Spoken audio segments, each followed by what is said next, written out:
Hello my bosom friends, welcome back to my channel. Pray you're all doing wonderful and are keeping in extremely good health and in perfect happiness.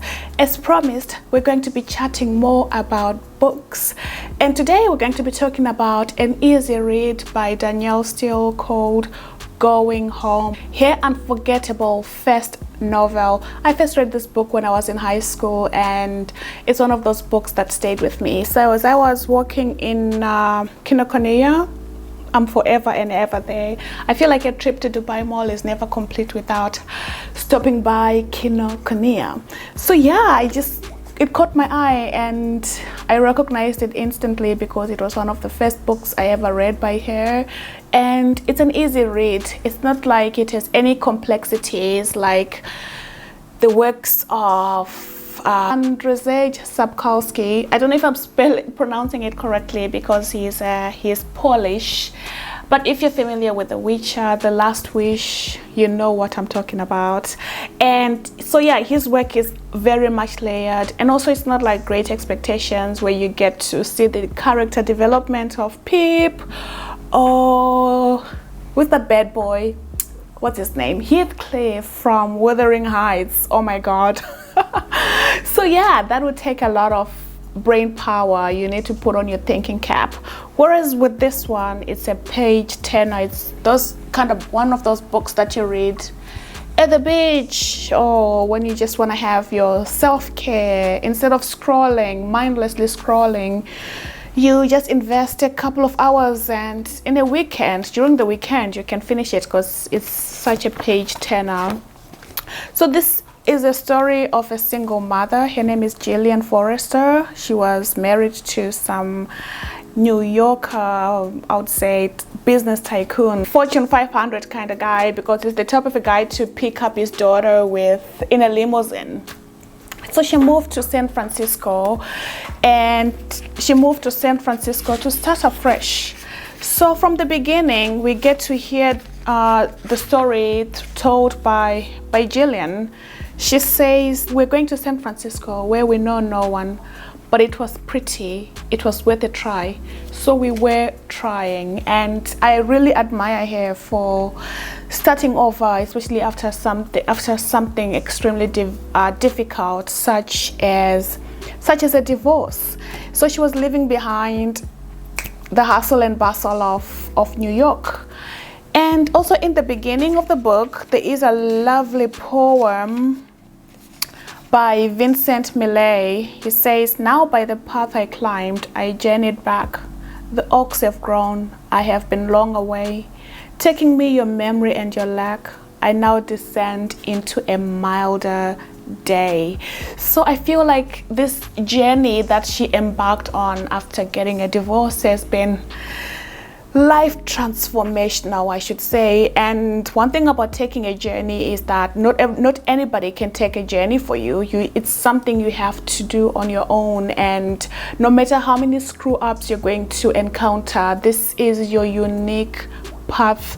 And people can try to help, people can say, oh my god, what are you doing? But if it's part of your cell evolution, you cannot stray away from that path, because you are your own unique dancing star, and you just need to move your feet to the beat of your heart. And that's what Jillian did, no matter how painful the journey was.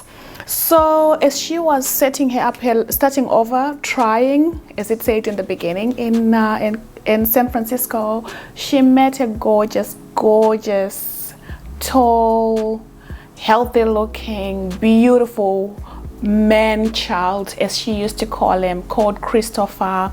Christopher was a photographer slash movie maker.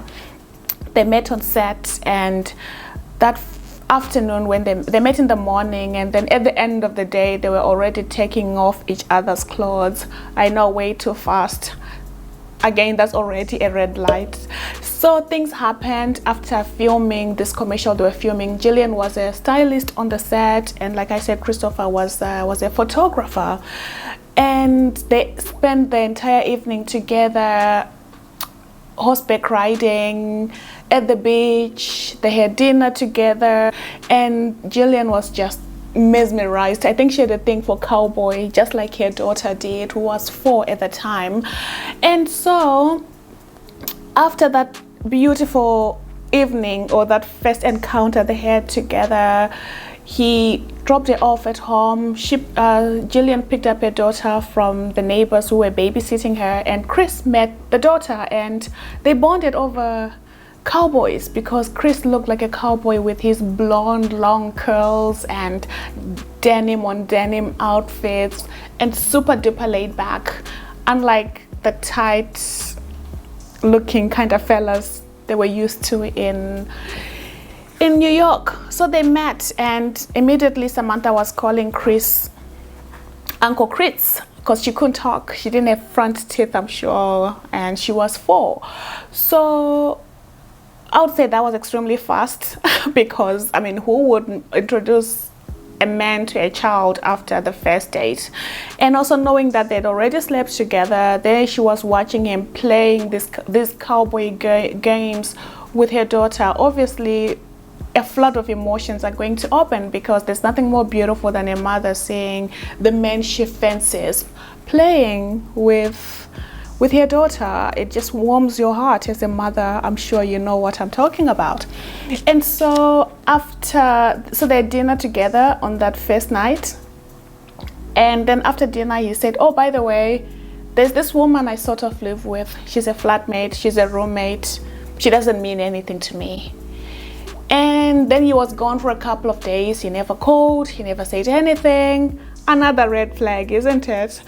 And he would come and go whenever he pleases, but then he always made the rule, look, no questions asked. When I'm with you, I am with you, and whatever happens outside, we shouldn't even be talking about it.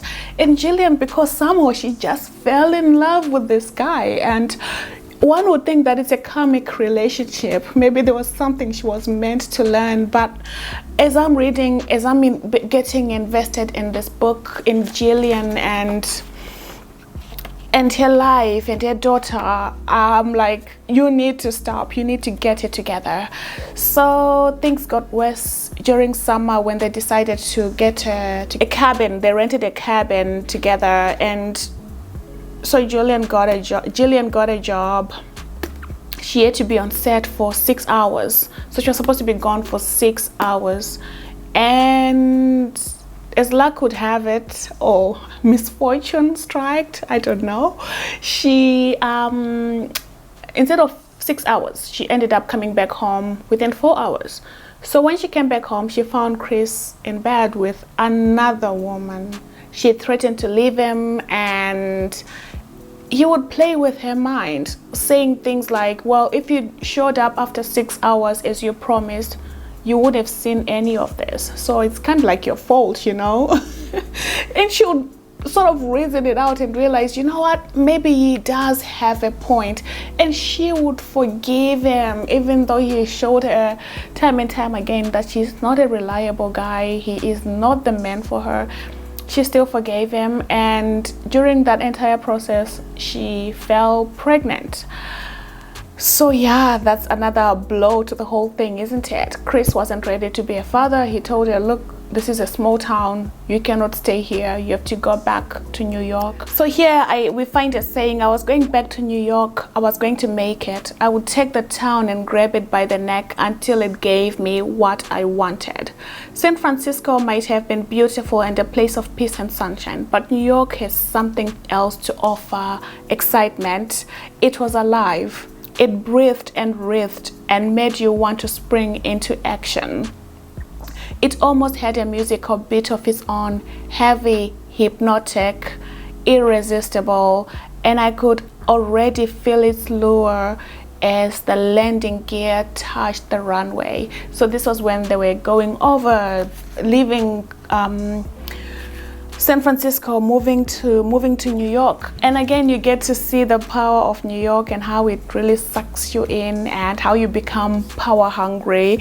So they settled back. As heartbroken as she was, as heartbroken as Samantha was, she got a job. They fell into a routine, and She had a job at Women's Life magazine, and in no time she bumped into the art director, who also happened to be the assistant managing director of the magazine, and they had a bit of tension when they met. So I love how how she was meeting these guys, because it's believable. I know we live in an era where we love all the synchronicities and serendipity. Unlike in Colleen Hoover, It Ends With Us, it really was unbelievable the way they met. You know what I mean? Like, you want to believe in those moments that you can bump into the love of your life, and if you miss them, you can bump into them again. So in this case, she first worked with Chris, and then she was working with Gordon Hart, the art director. Tall guy, Spanish, beautiful, dark-haired, mature, well-traveled, an artist, gorgeous, super intelligent. He literally ticked all the boxes, just like Chris did tick the boxes, except for the fact that he was a womanizer, whereas this guy was stable, and they began to spend time together. As complicated as their lives were individually and together, they still fell in love. And I would look at it and think that this is a safe choice for you, because Gordon Hart had lost his first wife. Actually, yes, he lost his first wife. She committed suicide. And secondly, he got a woman pregnant, and he did the honorable thing by marrying her, even though they did not love each other. So he was a stand-up kind of a guy. He was stable, and he also had gone through stuff. You know, there's something that happens to people who have lived a little, and he had already lived, because he had a son who was in university, and they did not have a relationship because they just didn't have a relationship. So they had complicated issues, and then take Jillian with her issues as well, now being pregnant with Chris's child. Chris, who didn't want her, another child from her from her previous marriage. So it was really tough, but together they would understand. They would have what Mary said, shared trauma, and you think that they would stick together. So while they were solidifying the relationship, out of the blue, Chris calls and says, I'm at the airport. So this was on Thanksgiving. They spent Christmas holidays together. He went back. By that time, she was beginning to show, and Gordon had already accepted her with Sam, as well as her being pregnant with another man. He did not care, because, like I said, this was a man who understands life and all its complications. So as we go on the story, we find that Chris proposed to Jillian. So yeah, Chris was just unreliable, but I suppose she just fell in love with him. And when he proposed, they had to move back to San Francisco. So it meant forsaking the life they had built together. I mean, they had rebuilt in New York, as well as leaving the job behind, leaving Gordon behind, and going back to Chris. So I would say she was still following her heart, even though everything was just pointing to a big, massive neon blinking sign that says no, absolutely not. She still went ahead anyway. And while she was getting ready for the wedding, the day before they were supposed to get married, he dies. He died on set. I would say she definitely did the right thing by following her heart, because I think if she never went after him, she would always wonder what would have happened. And I think it's better to try and fail than not try at all. So it turns out that after he passed away, she went into early labor, and she lost the baby as well. So she went through a very difficult grieving process, and grieving the men she loved, the boy men that she loved, grieving the loss of the relationship and the loss of the baby, and grieving the men she truly loved. But that being said, she also loved Gordon, and Gordon was grieving with her, even though he had left New York and gone back to Europe to basically just retire and become an artist. Not become an artist, because he's always been an artist, but yeah, so he had forsaken all that glitz and glamour for a nice little life somewhere in France.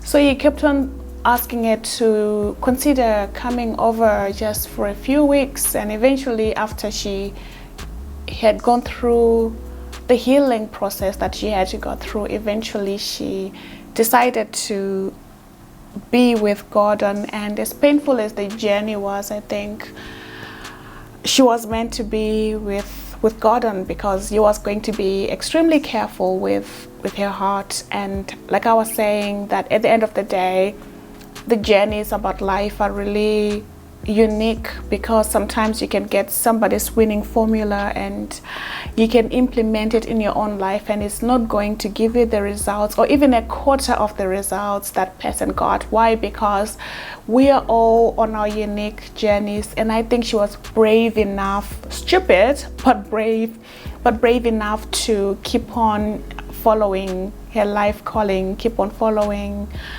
the beat of her own heart. And I really love this book because it does have culture. It introduced me to not just Mozart, everybody knows Mozart, but the likes of Vivaldi. She spoke of fine dining, she spoke about the glitz and the glamour of New York, about roses and champagne.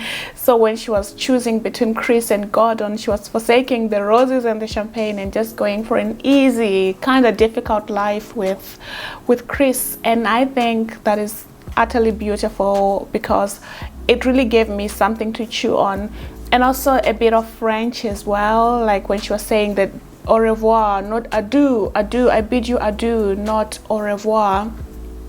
So I was like, oh, I didn't know there was a difference. So it's little things like that that you just come across in the book, and then that makes you think and make you do your research. And now I know there's a difference between au revoir and adieu, because the other one is forever, the other one is I shall see you soon, kinda. So I thought that was utterly beautiful. And also again, Mozart, Vivaldi, Debussy, all those beautiful things that make life more meaningful. And yeah, I admire her courage to follow her heart. And when it's real, I think love will always be waiting for you, despite the blunders that you might find yourself in, no matter how stupid and how ridiculous. I think when it's meant to be, it shall be.